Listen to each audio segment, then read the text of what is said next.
Bismillahirrahmanirrahim. Kita membahas masalah video saya yang waktu tanggal 28 Desember membahas masalah Nabi Isa alaihi salam lahir di suasana panas. Boleh saudara-saudari lihat di tanggal 28 Desember kalau tidak salah, 28 Desember jam 8.35 menit. Oke, bismillahirrahmanirrahim.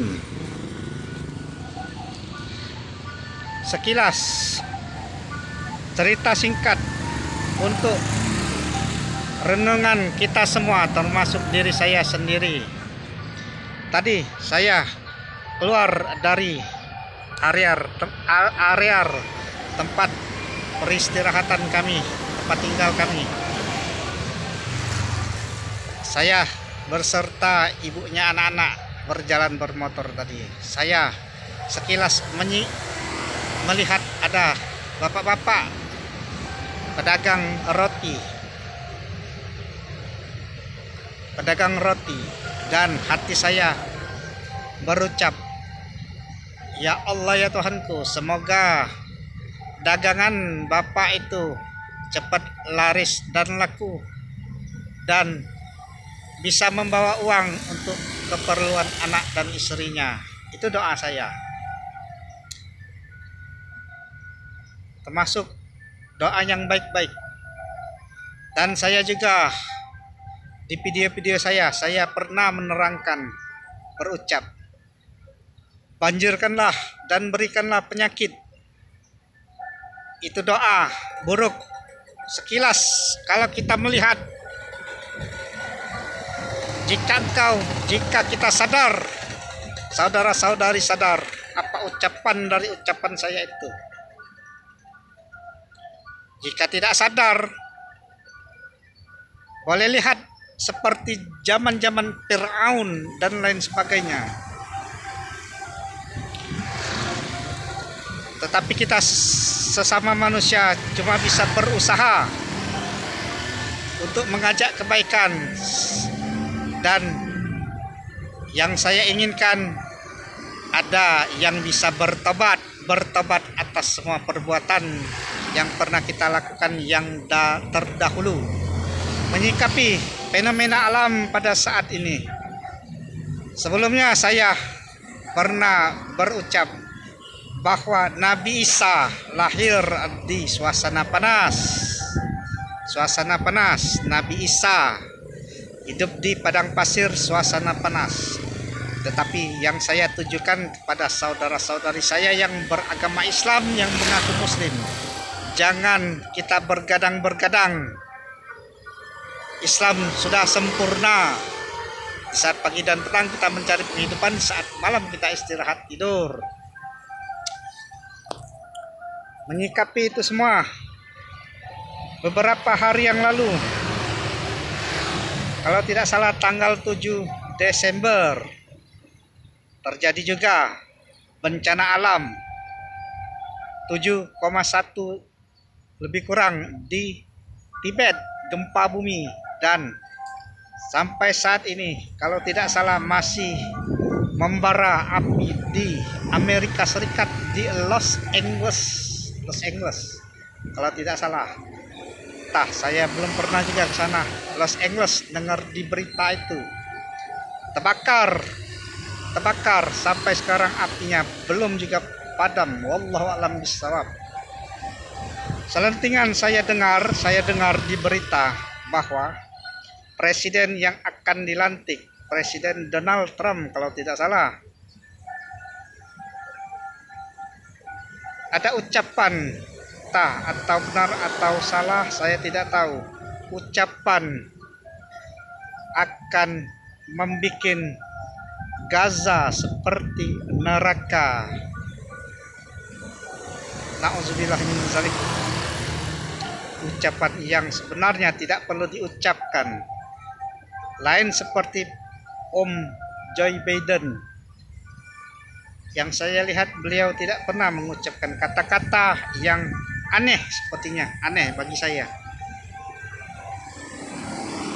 Ya, maklum, yang saya lihat fenomena alam ini, yang saya dengar beliau cuma menjual senjata dan lain sebagainya. Amerika menjual senjata kepada Israel.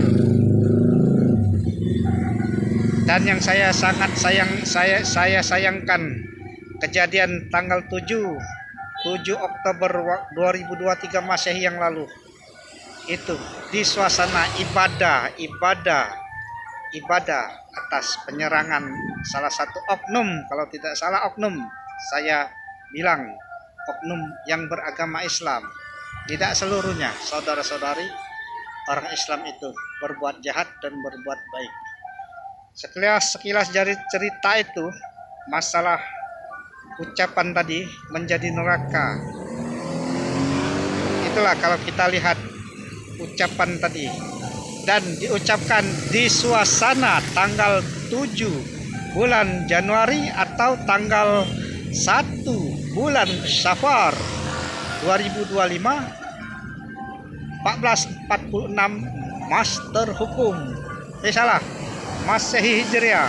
Itulah di sejarah-sejarah yang saya tahu, kata Ustadz tidak ada di suasana 4 bulan atau berapa bulan itu, suasana peperangan. Mungkin itu semua dari Allah Subhanahu wa Ta'ala yang menjadikan kehidupan terjadi seperti itu. Wallahu a'lam bishawab. Itu saja saudara-saudari yang saya mau ceritakan.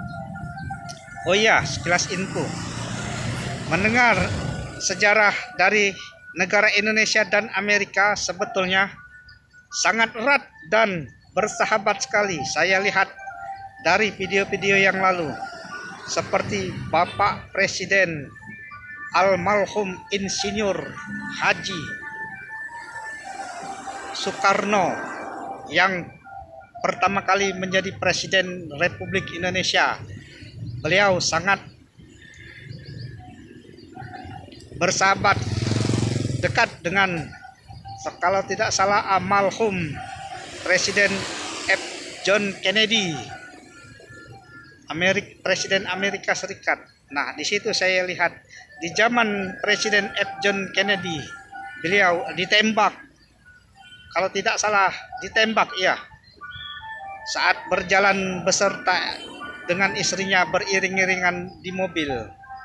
Itu presiden yang akrab dengan Bapak Presiden Insinyur Soekarno kita, bapak yang pertama kali Bapak Presiden Indonesia. Itulah melihat fenomena alam, kejadian sejarah-sejarah yang lalu.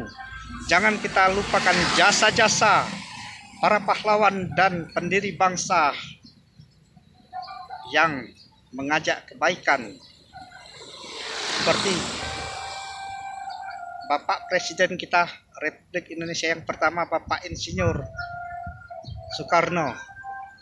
Di situ membangun negara Republik Indonesia, bendera merah putih dan lambang negara Indonesia Pancasila yang berajaskan falsafah Pancasila, dasar-dasar negara Indonesia.